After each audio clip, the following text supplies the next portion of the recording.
O bolso de aluguel do presidente norte-americano, que Reinaldo Azevedo quer explicar com mais essa imagem aqui trazida na coluna de hoje, tio Rei. Eu digo que ele é... Veja só, os Estados Unidos tem, né? O Trump tem, ao lado de ser um isolacionista e se preocupar com os problemas do seu país, etc., tal, evidentemente, ele tem noção do poder que os Estados Unidos exercem no mundo. E ele tem exigências, vamos para outra parte da carta, ele tem exigências que são econômicas. E ele diz, eu posso negociar isso tudo se o senhor, diz ao Lula, se o senhor abrir mão das questões ali, das exigências que vocês têm no comércio internacional. O senhor faz o seguinte, o senhor aceita todas as nossas exigências, o Brasil abre completamente seus mercados, não tem mais restrição de nenhuma natureza, embora a relação do Brasil com os Estados Unidos seja deficitária. Desde 2009, são quase 90 bilhões. Né? Então, o Brasil aceita tudo que eu posso rever a tarifa. Logo, Bolsonaro... E aí, Bolsonaro, se for para a cadeia, dane-se. Bolsonaro é um instrumento de negociação. Não estou dizendo que ele não esteja pressionando em favor de Bolsonaro, obviamente está. Obviamente, o bolsonarismo tem responsabilidade definitiva nisso tudo, mas... se vocês aceitarem todas as nossas exigências econômicas, nós podemos deixar essas de lado. Eu lembro que é um modo que o Trump tem de negociação. Quando ele negociou com o Zelensky, que ele estava bravinho com o Zelensky, ele falou, vamos fazer o seguinte, né? Vocês estão nos devendo 500 bilhões de guerra, mas então vamos trocar pelas terras raras. E aí eu continuo a ajudar vocês. É o que ele faz, sempre. Né? É um negociante michuruca. Né? Vulgar e truculento, e poderoso. Né? Então, ele está usando o Bolsonaro, que se deixa usar com felicidade. Né? E sim, existe essa pressão que está sendo feita lá fora. E as pessoas estão perdendo completamente o juízo. Um dos que perderam o juízo é o Eduardo Bolsonaro. Né? Fez uma carta que é um troço absolutamente impressionante. Né? Em que imagina poder chantagear o país, imagina poder chantagear o Supremo, né? E ainda se coloca como aquele que pode nos livrar das tarifas se o Supremo fizer tudo o que eles querem. Ele está, assim, é a lógica do sequestrador. É isso. E ele acha que ele tem cacife para isso. Né? Ele e o Paulo Figueiredo. Né? O neto do ditador está querendo mais poder sobre o Supremo do que o seu avô teve. Olha que coisa notável. Né? E os dois morando nos Estados Unidos. Né? Que é uma coisa impressionante. Né? Tem curiosidade de saber em que ambos trabalharam até agora. Né? Bolsonaro está na sua tentativa desesperada de recuperar a elegibilidade. Mas aí cumpre indagar. Esse é um bom caminho? Se você quiser... Vamos nos colocar, por mais difícil que isso seja, mas é um mero exercício intelectual, que dá até arrepios, mas vamos nos colocar um pouco no lugar dele. Se você quer recuperar sua elegibilidade, você faz o quê? Nesse caso, tenta desmoralizar o Supremo? Tenta criar uma pressão internacional sobre o Supremo? Digamos que acontecesse aquilo que ele imagina, ou que ele estava imaginando até outro dia, que era só punição ao Alexandre.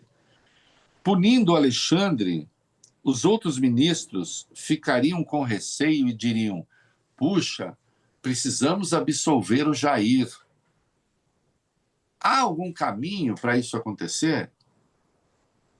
Quando o filho dele, Flávio, dá uma entrevista e afirma que qualquer que seja o candidato de Bolsonaro, caso ele não possa ser, ele não será, terá de se comprometer com o indulto e com a imposição desse indulto à força, como disse,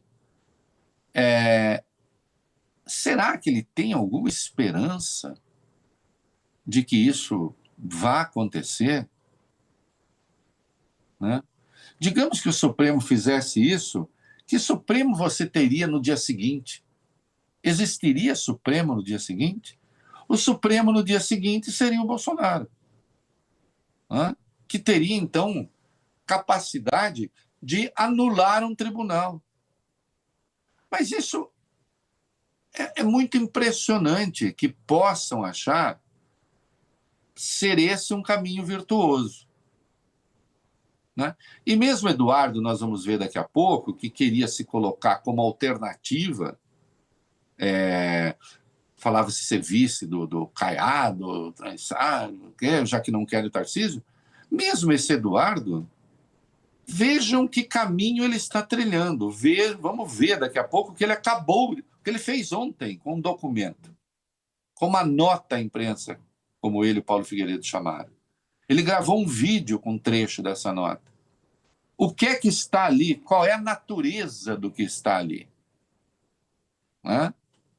E aí nós vamos ver que, ao fazê-lo, ele está colocando o pai dele na linha da prisão preventiva e ele próprio. Né? Não tem como, há um inquérito aberto sobre ele, vai ter uma ação penal. Separando aqui um trechinho que ele gravou lendo uma carta com exigências, de certa forma, nessa discussão toda. Vamos assistir.